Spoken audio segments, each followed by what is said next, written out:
días, mi nombre es Wilmary González, soy estudiante de Sala B de Derecho Tributario. En esta ocasión les voy a hablar sobre lo que es el derecho tributario y lo que es el tributo. El derecho tributario, según el autor Moya, dice que es un conjunto de normas jurídicas que se refieren a los tributos, reglamentándolos en sus diversas formas, fundamentadas en los principios constitucionales y los principios rectores inherentes a él. Este también permite la regulación pertinente al establecimiento, modificación de los impuestos, el control de los mismos, los fiscales, derivados del ejercicio de la potestad tributaria que tiene el Estado y de las diversas relaciones entre estos. Está el Estado con el sector público y el Estado con los particulares. Esto considerando las últimas en todas sus fases, como contribuyentes, no contribuyentes, declarantes o no declarantes. Tenemos lo que es la autonomía del derecho tributario. Esta depende de los autores. Sin embargo, hay muchos autores o varios autores que sí consideran que el derecho tributario es autónomo. Esto sin despegarse de lo que es el derecho tributario y el derecho en general. Además, el artículo 317 de la Constitución, en su último párrafo, se encuentra establecida la autonomía del derecho tributario, estableciéndose como la Administración Tributaria Nacional gozará de autonomía técnica, funcional y financiera, de acuerdo con lo aprobado por la Asamblea Nacional, y su máxima autoridad será designada por el presidente o presidenta de la República de conformidad con las normas previstas en la ley. El derecho tributario tiene varios principios. Entre estos, el primero es el principio de legalidad o primacía de ley. Este establece la seguridad jurídica, ya que se realiza según lo establecido en la ley. Este principio también es llamado la partida de nacimiento del derecho tributario y se encuentra representado por el aforismo nullum tributum sine lege, lo que significa el principio de la reserva legal de tributación, el cual surge como un freno a los posibles abusos de la administración pública en contra de los administrados, ya que la existencia de tributos es una intromisión del Estado en la economía de los particulares.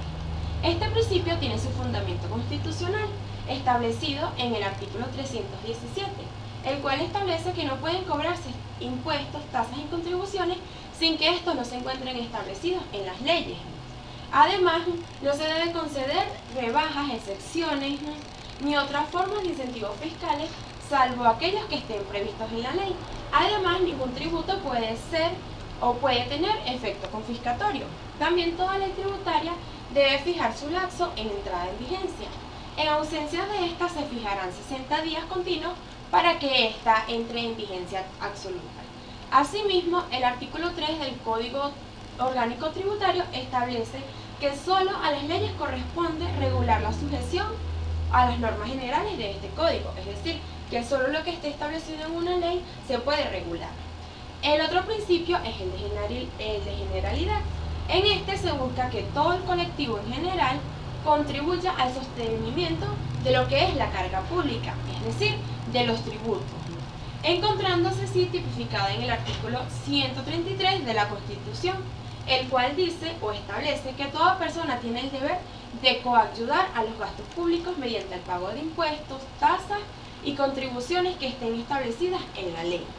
El principio de justicia tributaria se refiere principalmente al deber de contribuir a los gastos públicos, en el que se hace una contribución según la carga económica del responsable o contribuyente, sin que éste y respete el principio de progresividad. El artículo 316 establece que el sistema tributario procurará la justa distribución de las cargas públicas según la capacidad económica del contribuyente, atendiendo al principio de progresividad, así como la protección de la economía nacional y la elevación del nivel de vida de la población. Para ello se sustentará en un sistema eficiente, el cual se encargará de recaudar los tributos. El derecho tributario, al igual que otras ramas, tiene ramas auxiliares. Entre estas tenemos lo que es el derecho penal tributario, que es la rama del derecho interno que se encarga de la posición de sanciones cuando se infringe alguna de las normas que se encuentran establecidas en el derecho tributario. También tenemos lo que es el derecho constitucional tributario, el cual es la disciplina que se encarga constitucionalmente de los tributos. El derecho internacional tributario es aquel que se encarga cuando dos países deben ser aplicadas algunos casos y estos reclaman la soberanía tributaria en relación a una misma situación. Esto se le llama doble tributación internacional. El derecho procesal tributario es el encargado de estudiar las distintas formas y maneras de relación jurídica tributaria que surge entre el sujeto activo y el pasivo, es decir, entre el Estado y el contribuyente, por causa de diferencias entre ambas partes.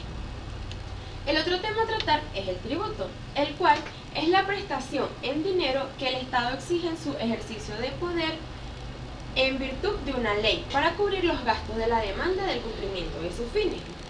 Entre las notas que la caracterizan cabe mencionar que este obliga a todas las personas a cancelar tributos, según establecido en el artículo 133.